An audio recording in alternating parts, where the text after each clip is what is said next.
गुलाम नबी आज़ाद खाड़ी देशों के दौरे पर गए प्रतिनिधिमंडल का एक हिस्सा हैं, लेकिन खबर है कि कुवैत में तबीयत बिगड़ने पर उन्हें अस्पताल में भर्ती कराना पड़ गया। प्रतिनिधिमंडल का नेतृत्व कर रहे बैजयंत पांडा ने कहा कि गुलाम नबी आज़ाद को अस्पताल में एडमिट कराना पड़ा। उनकी हालत अभी स्थिर है। उन्हें चिकित्सीय देखरेख में रखा गया है और कुछ परीक्षणों से यानी कि कुछ टेस्ट से उन्हें गुजरना होगा।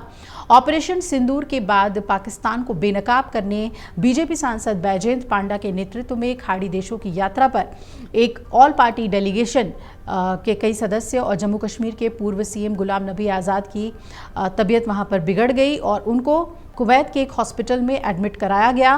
प्रतिनिधिमंडल का नेतृत्व कर रहे बैजयंत पांडा ने एक्स पर एक पोस्ट में कहा कि हमारे प्रतिनिधिमंडल के दौरे के आधे रास्ते में गुलाम नबी आज़ाद को अस्पताल में भर्ती करना पड़ा।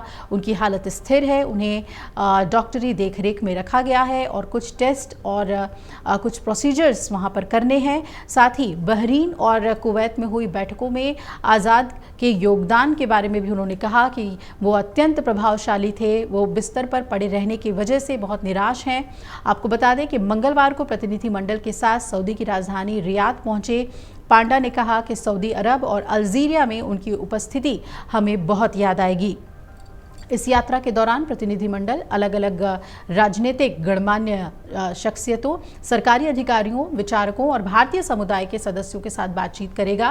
बैजयंत पांडा के नेतृत्व में गए प्रतिनिधिमंडल में बीजेपी सांसद निशिकांत दुबे भी हैं, बीजेपी सांसद फागनोन कोन्याक, बीजेपी सांसद रेखा शर्मा, ऑल इंडिया मजलिस इत्तेहादुल मुस्लिमीन के सांसद असदुद्दीन ओवैसी, बीजेपी सांसद सतनाम सिंह संधू और भारतीय राजनयिक हर्ष शामिल हैं। इससे पहले कुवैत में बीजेपी सांसद बैजयंत पांडा के नेतृत्व में ग्रुप 1 के सर्वदलीय प्रतिनिधिमंडल में कुवैत में रह रहे भारतीय प्रवासियों के एक समूह को संबोधित किया था और तब AIMIM प्रमुख और सांसद असदुद्दीन ओवैसी ने कहा था कि हमें उम्मीद है कि पाकिस्तान को FATF यानी कि फाइनेंशियल एक्शन टास्क फोर्स की ग्रे लिस्ट में डाला जाएगा और ये बहुत ज़रूरी है।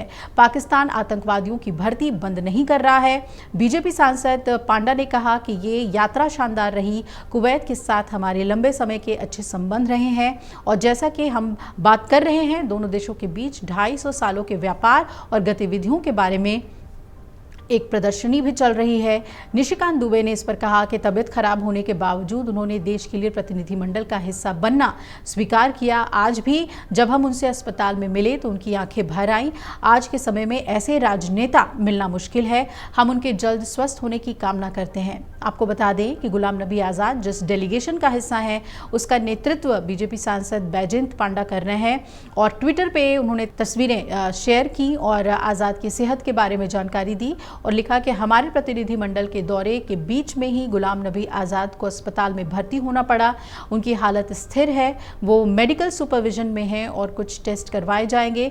बहरीन और कुवैत में हुई मीटिंग में उनका योगदान बहुत प्रभावशाली रहा और अब बिस्तर पे पड़े होने की वजह से वो काफ़ी निराश थे।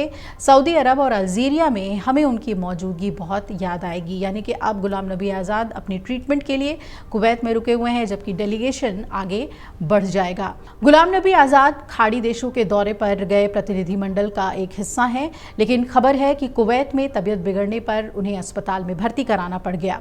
प्रतिनिधिमंडल का नेतृत्व कर रहे बैजयंत पांडा ने कहा कि गुलाम नबी आज़ाद को अस्पताल में एडमिट कराना पड़ा। उनकी हालत अभी स्थिर है। उन्हें चिकित्सीय देखरेख में रखा गया है और कुछ परीक्षणों से यानी कि कुछ टेस्ट से उन्हें गुजरना होगा। अगर आप ये वीडियो YouTube पर देख रहे हैं तो हमारे चैनल को सब्सक्राइब कर बेल आइकन दबाएं और Facebook पर देख रहे हैं तो हमारे पेज को लाइक करें।